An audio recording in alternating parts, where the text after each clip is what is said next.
My name is Phoebe.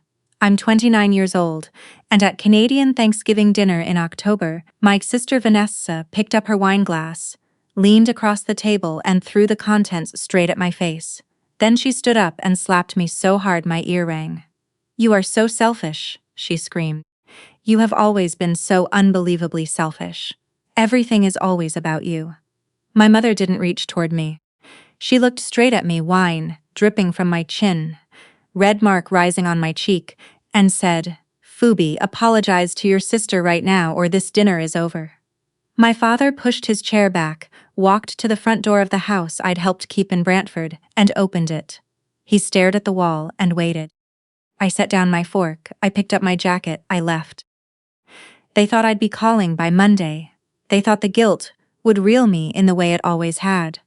What they didn't know was that 6 weeks earlier, I had quietly done one thing they couldn't undo. And they had no idea that on the 1st of November, 4 days away, the first notice was already on its way. If you've ever been the one who quietly kept a family running and still got treated like the problem, hit that like button and subscribe, and tell me in the comments where you're watching from.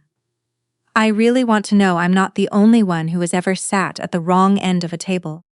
Let me take you back, because none of it started with wine thrown in my face. It started years before with an empty chair and a family that had learned they never needed to ask me twice. I got to my parents' place in Brantford on Thanksgiving Saturday just after noon. I'd been up since 6 finishing the turkey brine. I volunteered because that's what I do, and also because my grandmother Edna's brine recipe was the only reason that meal ever tasted like anything. I built my whole little catering business on her recipes. The first time I served her butter tarts at a corporate luncheon in Hamilton, 3 people followed me out to the parking lot to ask for the recipe. I never gave it out, I just kept making them. My mother opened the front door, looked at the cooler in my arms and said, "Oh, you brought everything. Not a thank you. Just a tally." There were 12 of us that year. My Aunt Helen sat at my mother's left with my cousin Leah, who was 17 and already had her phone propped against the centerpiece like she was cataloging evidence. My father was at the head in the recliner that someone had pushed up to the table, which meant the conversation would orbit around him, while he contributed almost nothing, which was how my father had always operated. Then Vanessa arrived. Vanessa is 5 years older than me, which made her 34 at Thanksgiving, and she had spent 3 of those years officially separated from Aaron, and the other 2 unofficially, depending on me to cover what Aaron no longer did. When she walked into the kitchen, the whole room reorganized itself around her the way it always did. She dropped her bag by the fridge, pressed her fingers to her temple, and said to no one in particular, "Sorry I'm late. The kids were it's been a week." "Sit down, sweetheart," my mother said. "You've been carrying so much." Her children came in behind her, Zoe, who was 8, and Wyatt, who was 5. Zoe spotted me immediately and started across the kitchen with her arms already out. Vanessa caught her by the sleeve without looking and redirected her to the seats she'd already chosen. Wyatt waved at me from behind his mother's back where she couldn't see. I waved back with 2 fingers. I got up to help serve, because that was the arrangement. I carried the turkey platter. I refilled the gravy. I cut Wyatt's food into pieces, small enough that he wouldn't make a scene. Nobody thanked me, because thanking me would have required acknowledging that I was doing anything at all, and this family had perfected the art of accepting help without registering it. Wyatt kept sliding his cranberry sauce onto my plate when Vanessa wasn't watching. Zoe leaned across between courses and whispered, "Can we do baking again soon? Just us?" I told her yes. I meant it. I didn't know yet how hard that small yes was about to become to keep. The meal orbited Vanessa. She told a long story about how exhausted she was, how Aaron hadn't taken the kids on his weekend, how she was barely keeping it together. My mother nodded the entire time like she was receiving important news. My father cut his turkey into smaller and smaller pieces and studied his plate. I sat at the end of the table near the kitchen door, close enough to get up for anything anyone needed. That seat had been mine since I was 8 years old. In this family, Vanessa got the center. I got the end. She pushed her chair back to reach across the table for the bottle of wine, and the edge of it drove into my hip. I shifted. A few minutes later, she did it again, harder, leaning sideways to say something to Aunt Helen while the chair pinned me against the wall and stayed there. I waited. She didn't move back. "Vanessa," I said quietly, "can you pull your chair in a little? You've got me against the wall." She stopped mid-sentence. She turned and looked at me the way you'd look at someone who had said something completely incomprehensible. The table went still, not because anyone understood what was happening yet, but because they had all learned to feel the change in the air before Vanessa blew. She stood up. She picked up her wine glass and threw it at me, not the glass itself, just the contents, and then her open hand came across so fast I didn't move in time. The sound hit the room before anyone breathed. "You are so selfish," she said. Her voice had that particular register, the one that meant she had already decided she was the one being wronged. "You have always been so unbelievably selfish. Everything is always about you." I heard the soft click of Leah's phone, shifting beneath the table. I felt the sting spreading from my cheekbone up toward my ear. I didn't touch my face. I sat very still, because when you have been a certain kind of person in a certain kind of family for long enough, stillness is the only thing no one can take from you. Nobody moved. My mother set down her fork. She didn't ask if I was all right. She didn't ask what Vanessa had been doing to me for the last 15 minutes. She looked straight past the mark rising on my cheek and said, "Phoebe, apologize to your sister right now, or this dinner is over." There it was. The whole family in one sentence. My sister could drench me with wine and put her hand across my face in front of her own children, and I would still be the one asked to say sorry. I looked at my father. He had watched all of it. For a second, his hands moved like he might stand.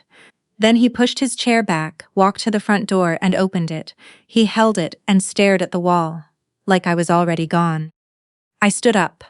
My legs were steady, which surprised me. I found my jacket. I looked at the cooler I'd brought with my grandmother's brine inside it, with the extra butter tarts I'd wrapped in parchment for the kids, and I left it all there. Some part of me already understood that it would be the last thing of mine that house ever held. I walked out without a single word.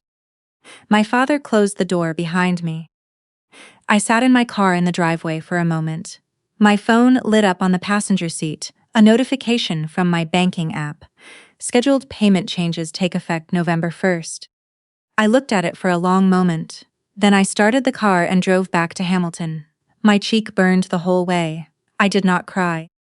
To understand what those payment changes were, you have to understand what I had been for this family for 5 years. Because I wasn't just the daughter at the end of the table. I was the reason the table still existed. When Vanessa and Aaron separated in 2019, my mother sat me down in her kitchen with coffee already poured. 2 cups, the way she did when the answer had been decided before the question was asked, and said, in the gentle voice she used when she was handing me a bill, "You don't have kids yet, Phoebes. You have the business. Vanessa can't do this alone." It was just until she got back on her feet. It was never just until anything. First it was groceries, the big Costco runs I started covering so Vanessa could manage the month. Then it was Zoe's swimming lessons and art class. Then Wyatt's daycare at $1,500 a month. And then, when Vanessa decided the local school wasn't good enough for her children, it was tuition at Stonehaven Academy, a private school in Hamilton that charged $14,500 per child per year. Once both kids were enrolled, that was $29,000 a year, leaving my account for children who were not mine. It didn't stop there. I covered the family phone plan, 4 lines on Bell, because my mother said splitting it would be a nightmare, and I was the reliable one. I paid the insurance on Vanessa's Hyundai because she had let her policy lapse once, and my mother decided that could never happen again, and somehow the solution to that was my credit card being kept on file. I paid $110 a month for a storage locker in Ancaster, where my grandmother Edna's belongings has been sitting since she passed in 2021, because when the family cleared out her apartment, nobody else wanted to keep paying to remember her. So I paid. All in, it came to just over $2,600 a month, more than $31,000 a year. I did it for 5 years. There were months I didn't pay myself a full salary from the catering company, so the numbers would balance. There was a commercial kitchen upgrade I put off for 2 years, because the capital wasn't there. There were January trips to see friends out west that I didn't take, and every time I thought about stopping, Vanessa had a crisis. If I mentioned that money was tight, she'd go quiet for 2 days and then send something like, "I just don't know how I'm going to keep the kids in school. But I get it if you can't help anymore." And the whole family would turn and look at me like I was the one hurting those children. Once I asked her to pay me back $60 I'd spotted her for groceries. My mother called the next day to tell me I was being cruel to someone who was barely holding on. My father never said anything. I told myself for years that was just his nature, but there was a reason underneath it, and I knew the reason because I was the one holding it. In 2020, my father borrowed $11,000 from me. There was a furnace issue and a property tax problem he hadn't told my mother about, and he came to me, not to her, and asked me to cover it. He drove out to my catering kitchen to ask, not to the house, because he didn't want my mother to know he'd needed me. He stood by the work table, turning his cap in his hands, and couldn't quite look at me when he asked. I wrote the check without making him finish the sentence. He never paid it back. Neither of us ever mentioned it again. After that, his silence made a particular kind of sense.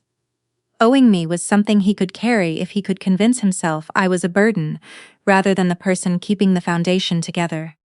But I still have the voicemail he left me the night the payment cleared. He sounds warm in it. Grateful, like a man who knows exactly what I am worth to that family and cannot bear to say it in person. 6 weeks before Thanksgiving, something broke in me. Not dramatically, quietly and completely and without warning.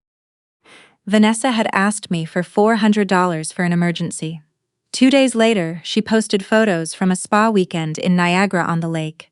I sat at my kitchen table and looked at those photos for a long time.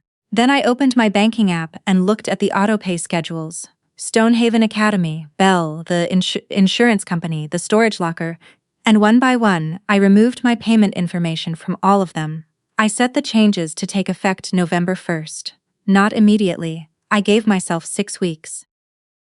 I told myself that if Thanksgiving felt different, if just once I felt like a daughter in that house instead of a debit card, I would quietly turn it all back on and never say a word about it. I really believed one good dinner could be enough to make me doubt the whole decision. Then Vanessa threw wine in my face. The morning after Thanksgiving, my phone rang at 7:45. It was my mother. "What did you do?" she said. No hello, no question about my face. I sat up in bed. Oliver was still asleep beside me. He'd driven back from his family's place in Guelph after his own dinner, late, and I'd been awake for most of the night with ice wrapped in a tea towel against my cheek. I got up and went to the kitchen. "What's wrong?" I said. Not really a question, I already knew. "There is a letter from Stonehaven sitting on Vanessa's counter. It says the November payment failed.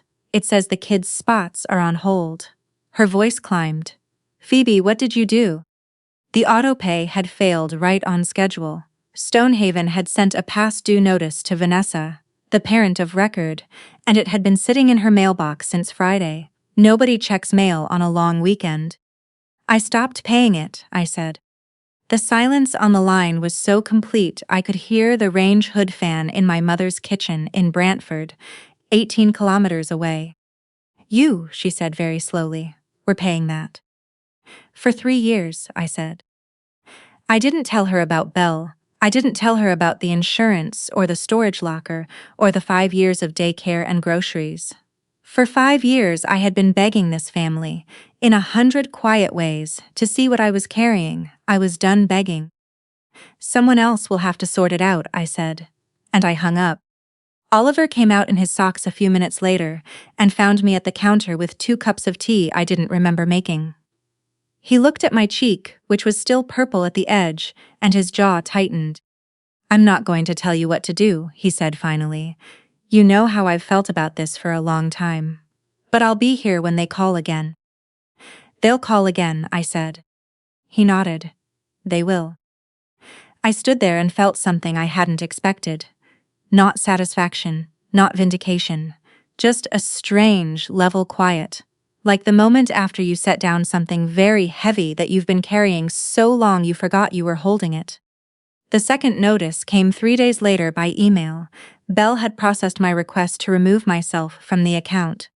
The message was flat and corporate and didn't care about anyone's family dynamics.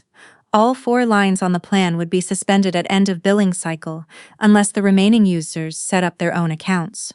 My mother's line, my father's line, Vanessa's line, and one more I'd added 2 years ago without being asked, because my mother had mentioned Aunt Helen's phone plan was expensive, and somehow fixing that had quietly become my job too. An unknown number texted me that afternoon. "Fix it, no name, no please." Just 2 words. Vanessa had borrowed someone else's phone.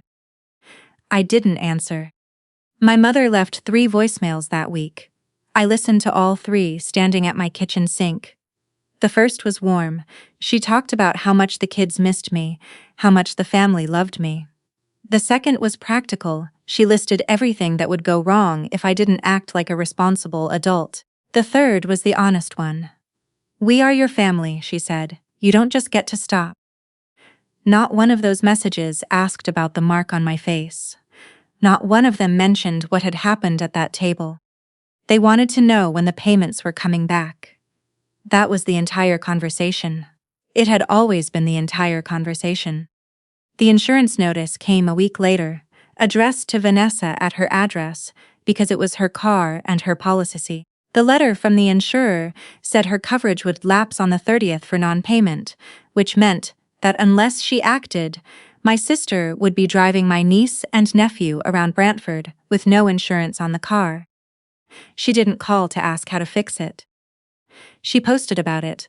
A long message on Facebook about how her own sister was choosing to punish her children, abandoning them out of spite. Dozens of people commented. They told her how strong she was, how some people just don't understand what family means. She still genuinely believed this was something I was doing to her on purpose. She thought I had sat down one evening and decided to cause her pain.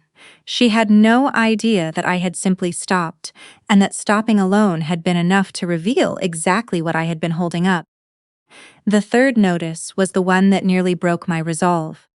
It came from Eastgate Storage in Ancaster, addressed to me, because that unit had always been mine to pay for. The letter said I was 60 days past due. With late fees and a lien charge, the balance had reached $480. If it wasn't settled within 30 days, the contents would go to public auction. Inside that unit were the only things left of my grandmother Edna. Her armchair, her photograph albums, and a wooden recipe box with her handwriting on every card, including the butter tart recipe I had built my entire business around. My grandmother had written each ingredient measurement in the careful looping cursive she used for everything that mattered. That recipe was the first thing I had ever made that a stranger paid money for. Everyone had forgotten the storage unit existed. Everyone except me. I had kept paying for it for 4 years because letting it go felt like letting go of the one person in that family who had ever actually seen me clearly. I stood in my kitchen with that notice, and I did something I hadn't done through any of the rest of it. I got out my calendar and I circled the auction date. Not to save the family, not to prove anything. To save one wooden box that belonged to me. That was the first time since Thanksgiving that I understood the difference between what I owed them and what was actually mine.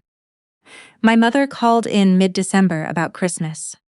"Come to Christmas dinner," she said in the soft voice. The reconciliation voice. "Whatever happened, we're family. The kids miss you. Your father wants to see you." Not once in that call did she ask about my face. Not once did she say the word sorry. She wanted me back at the table so the whole family could watch her convince me to turn everything back on.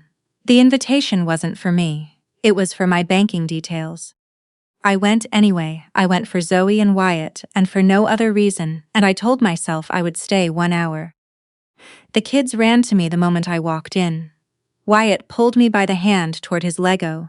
For a moment it was worth everything. Vanessa performed a small, damp apology in front of my mother. Something about how things get heated and we all say things we don't mean. My mother watched me the way you watch a pot you're waiting to boil. She kept steering the conversation toward getting back to normal. Her phrase for me paying again. She had Vanessa mention casually, twice, how stressful the school situation had been. She had Aunt Helen say how nice it would be to have things settled before the new year. She sat me beside my father and across from Vanessa so that saying no would mean saying it to their faces. Every road in that room led to the same place. I could feel the pull of it, the exact shape of the old groove, waiting for me to slide back in. Then Zoe came and sat beside me in the empty chair at the end of the table, my old serving seat, and she leaned in close and whispered something that stopped everything. "Mummy said you don't want to see us anymore," she said. "She said that's why you stopped coming." I looked at that little girl's face, at the worry she had been carrying, probably for weeks. And I understood exactly what Vanessa had done. She hadn't just lied to the family. She'd reached into her own children and rewritten me inside them. She had given an 8-year-old a lie heavy enough that the child believed she was somehow part of it. I didn't stay the hour. I kissed both kids goodbye. I told Zoe that I loved her and that grown-up money problems were never ever her fault, and then I stood up on my own and left on my own terms. Nobody had to open the door for me this time. I drove home already knowing what I had to do next. By January, the family had a story, and they were telling it to everyone. Phoebe had abandoned the children. Phoebe had cut off the school out of spite. Phoebe had become bitter and cold. 5 years of showing up, 5 years of brine and butter tarts, and carrying the turkey, and refilling the gravy, rewritten into the shape of a villain. Cousins I hadn't spoken to in a year sent sad face reactions. An uncle said he'd always thought I seemed a little cold. Nobody asked me a single question. That is the thing about a family that has already decided who you are. They don't need your side, because your side was never part of the arrangement. My job had always been to absorb. Now that I had stopped, they simply wrote the silence into a confession. But something else came through in January too. Aunt Helen sent me a private message. Just one line, "That's not the family I remember raising you." It was the first crack. The first person inside that system who looked at the story she was being handed and said quietly, "That doesn't add up." And then Aaron called. "I always wondered how Stonehaven was getting paid," he said, in that plain, tired way he had. "Vanessa told everyone she was managing it. But I pay support every month, and I've seen what she does with money. It was you, wasn't it?" "Yes," I said. There was a pause, then, "Zoo's been making something for you. She keeps asking if she can send it. Can I?" The envelope arrived 3 days later. On the front in Zoe's careful printing, "For Aunt Phoebe. We miss you." Inside was a drawing. A woman with brown hair standing at a baking table. On the table, small round shapes that took me a moment to understand. Butter tarts. She had drawn my grandmother's butter tarts from memory, because we used to make them together on Sunday mornings at my catering kitchen. The 3 of us, flour on every surface, before Vanessa decided those mornings were a problem. Wyatt had added something in the bottom corner in purple crayon. A round shape with a wobbly, smiley face. I'm fairly certain it was also a butter tart. There was a note from Aaron tucked behind it. "Vanessa's been telling them you don't want to see them. The kids don't believe her. Neither do I."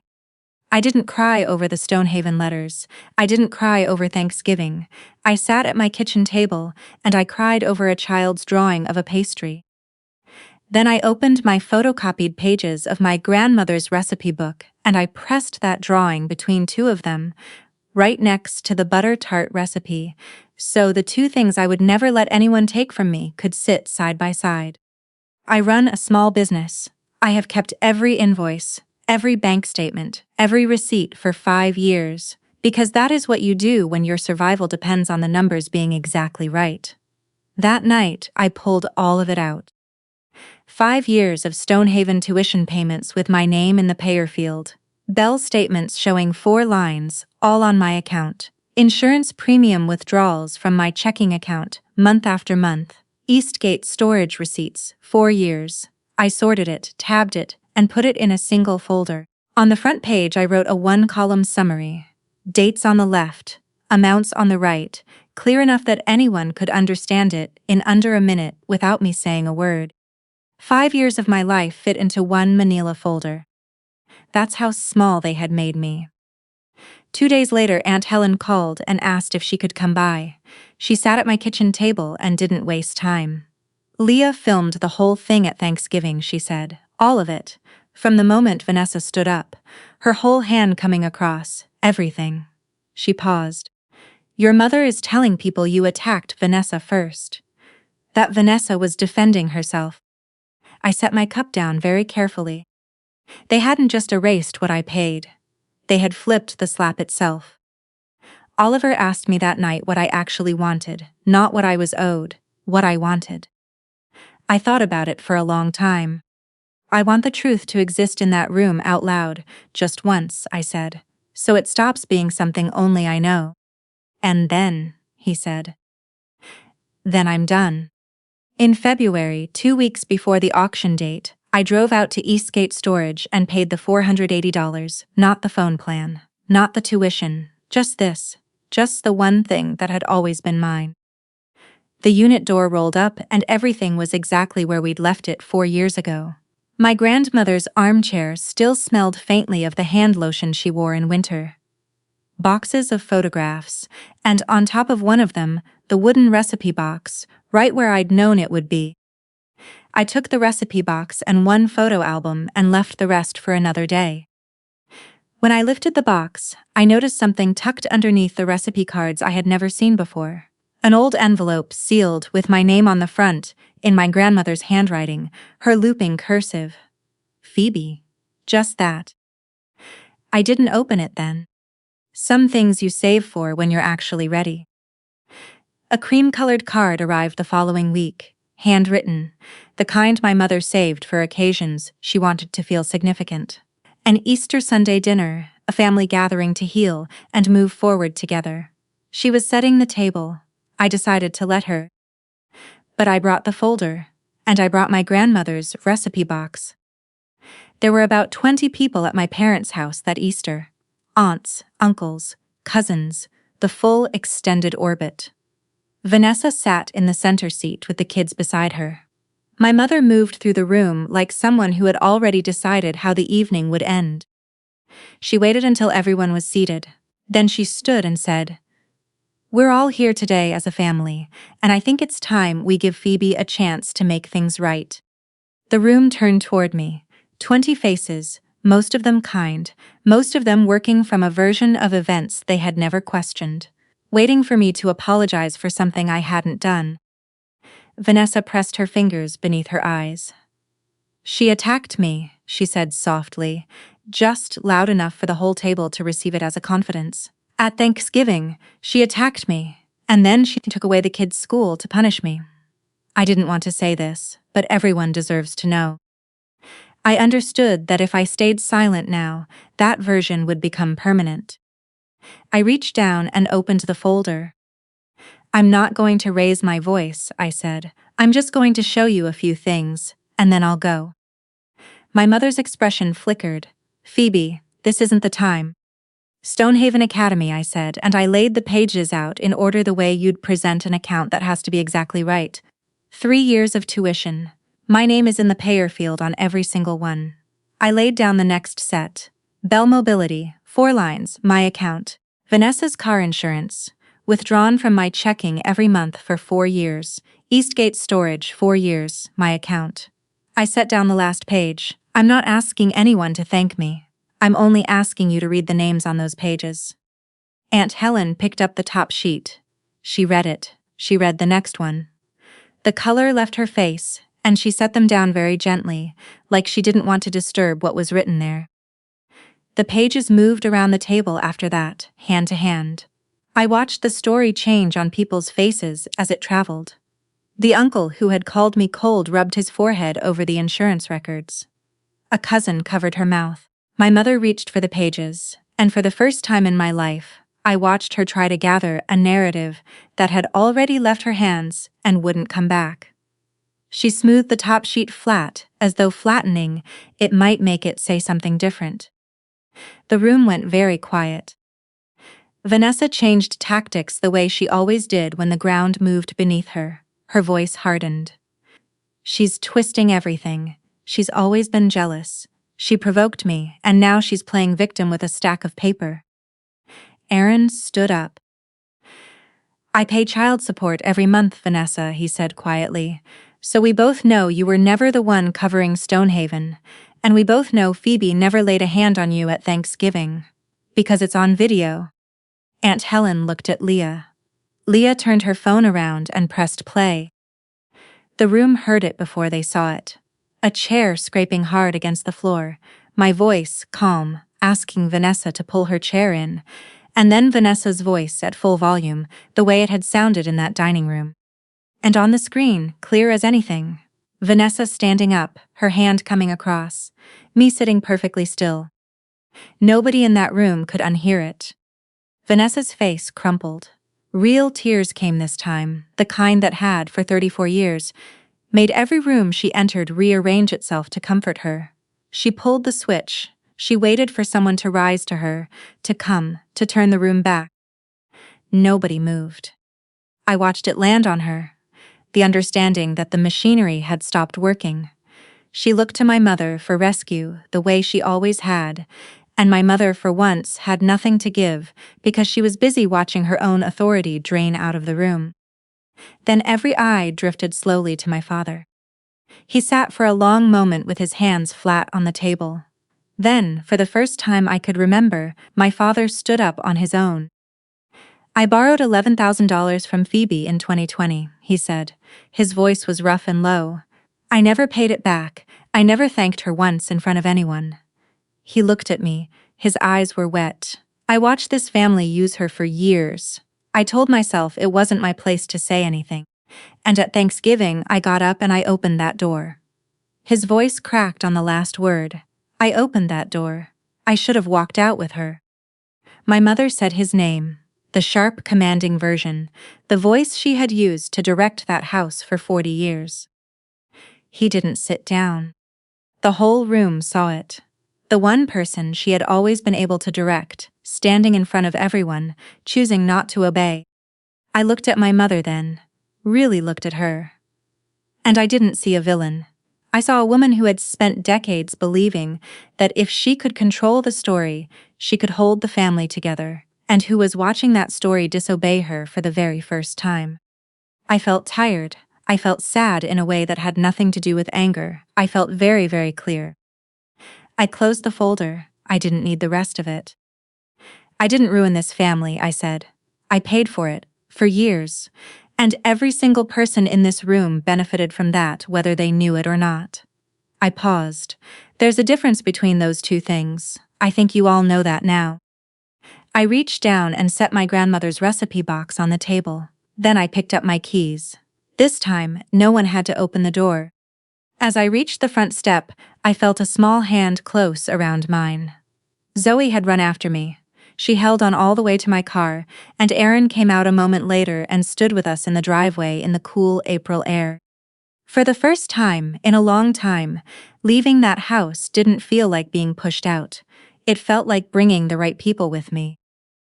The confrontation didn't fix everything overnight. Real life is never that clean. In the weeks after Easter, the family reshuffled quietly, the way families do when the truth walks into a room and refuses to leave. Vanessa had to cover her own phone plan, her own insurance, her children's tuition. It turned out the money had always been findable when she was the one who had to find it. She managed. She had always been able to manage. Standing on her own feet was never the thing she couldn't do. It was only the thing no one had ever actually asked of her. My mother never apologized. She sent a few messages about moving forward and putting this behind us, which were just her old instruments in a new key. Another way to get things back to the arrangement that had always worked for her. I didn't answer them. I understood finally that she wasn't sorry she had hurt me. She was sorry she had lost control of me. Those are not the same thing, and I was done pretending they were. My father was different. About a month after Easter, he texted and asked if we could meet, just the two of us. We sat at a diner outside Brantford, and he didn't make excuses. He brought an envelope. Inside was the first installment of the $11,000, cash, with a note that the rest would come each month until it was paid in full. He didn't ask for anything in return. He didn't ask to be forgiven. He just slid it across the table. For the first time in this entire story, an envelope coming toward me was something a person was giving me, instead of a bill I was being handed. He told me, over bad diner coffee, that he was sorry. He named exactly what he was sorry for, not in general, specifically. The door at Thanksgiving, the years of silence. The $11,000 he'd never mentioned again. He looked at me the way he hadn't been able to at that table, straight on. It didn't erase anything. Forgiveness isn't a receipt you stamp paid, but it was a beginning. And I decided I could let a beginning be a beginning. I kept a door open for the kids, on my terms. Through Aaron, Zoe and Wyatt stayed in my life, and I did something I should have done years earlier. I set up a small education account for them, controlled by me, in my name, accessible only for things that actually benefit them, not through Vanessa, not through anyone else. If those children need something real, it's there, and no one can draw from it for a spa weekend or a story about drowning. Loving them was never the problem. Being used as the channel to reach them was. One quiet evening in early May, I finally opened my grandmother's envelope. I'd been carrying it for weeks, tucked inside the recipe box beside Zoe's drawing and the butter tart recipe. I made myself a cup of tea. I sat at my kitchen table. I slid it open. It was written in Edna's handwriting, the careful cursive she used for things that mattered. To my Phoebe, the one who feeds everyone still deserves a seat at the table. Don't wait for someone to give you one. Set your own. I read it 3 times. Then I did what she told me to. That week, I added her butter tarts to the standing menu at Maplebrook Kitchen, my catering company, named after the street she'd grown up on in Kitchener. I put a small card beside them at every event, Edna's Butter Tarts. People started asking about the name. I told them. And every time I did, it felt like she got a seat at a new table, in a room where she was actually wanted. Zoe comes in on Sunday mornings now, sometimes with Wyatt, sometimes with Aaron waiting at the corner table with his coffee. We make the butter tarts together. Flour everywhere, the way we always used to. The way Vanessa once decided was a problem. It isn't a problem here. Here, it's the whole point. I don't wait anymore for my family to notice what I carry. I stopped auditioning for a love that was always just a bill. The autopays are gone, and with them went the version of me that believed being useful was the same as being wanted. So here is my question for you. If your family only ever valued what you did and never who you were, do you keep paying to be let in? Or do you finally set your own table? Tell me in the comments. Option A, keep the door open and keep hoping. Option B, build your own table. There is no wrong answer. But if this story reached someone who has always felt invisible, someone still sitting at the far end waiting to be seen, send it to them. Tell them they are allowed to stop. That night, after I closed up the kitchen, I cut a butter tart and set it on the counter for no one but me. I sat with it in the quiet, in a space that was entirely mine, and for the first time in years, that felt like enough.